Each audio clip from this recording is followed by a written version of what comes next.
आपण सध्याची दृश्य लालबागच्या राजाची पाहतोय। लालबागच्या राजाचं सुद्धा आज विसर्जन होणार आहे आणि त्यासाठी सुद्धा मित्रमंडळानं मोठी तयारी केलेली आहे। मोठ्या संख्येनं भाविक लालबागच्या राजाला निरोप देण्यासाठी येत असतात आणि या संदर्भात आपण अधिकची माहिती जाणून घेऊयात। आमच्या प्रतिनिधी वैदेही काणेकर यांच्याकडून। वैदेही, काय सांगाल, कशा प्रकारे प्रशासनानं आजच्या या मिरवणुकीची तयारी केली आहे?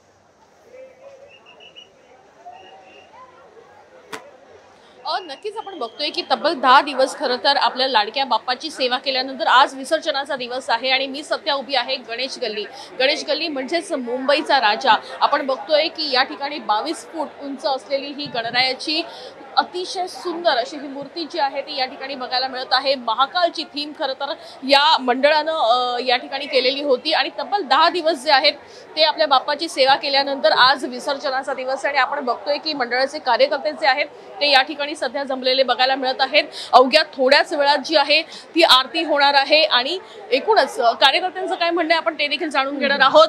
काय सांगाल, कारण की आज या ठिकाणी जे आहे ती बाप्पाची सेवा केल्यानंतर या ठिकाणी जे आहे ते आज विसर्जन होणार आहे, तर काय सांगाल? काय खूप चांगलं वाटतंय, बट थोडं डोळे पण पाणावून आलेत कारण का एवढ्या प्रेमाने आणलेलं, बट आता निरोप द्यायला लागतो। हा दिवस खरं तर उत्साहात आनंदात साजरा केला आणि महाकालची थीम खरं तर या निमित्तानं वेगळी बघायला मिळाली।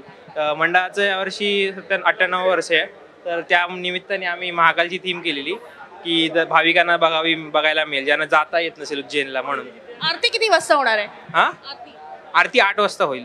बघतोय की आरती जी आहे ती 8 वाजता होणार आहे आणि त्याच्यानंतर उत्तर पूजा असेल आणि त्याच्यानंतर बाप्पाच्या मिरवणुकीला सुरुवात होणार आहे। मुंबईचा राजा खरं तर गणेश गल्ली या गणपतीचं खरं तर एक वेगळी ओळख आहे, कारण याच गणपतीच्या विसर्जन मिरवणुकीला सगळ्यात आधी सुरुवात होते आणि त्याच्यानंतर मुंबईतले अनेक सार्वजनिक गणपती जे आहेत ते विसर्जन मिरवणुकीसाठी निघताना बघायला मिळतात आणि आपण बघतोय की या ठिकाणी जे आहे ते सध्या लाडक्या बाप्पाला निरोप देण्यासाठी जी लगबग जी आहे ती या ठिकाणी सध्या सुरू झालेली आहे। अगदी नक्कीच वैदेही, या संदर्भातले सगळे अपडेट्स तुमच्याकडनं जाणून घेत राहणार आहोत।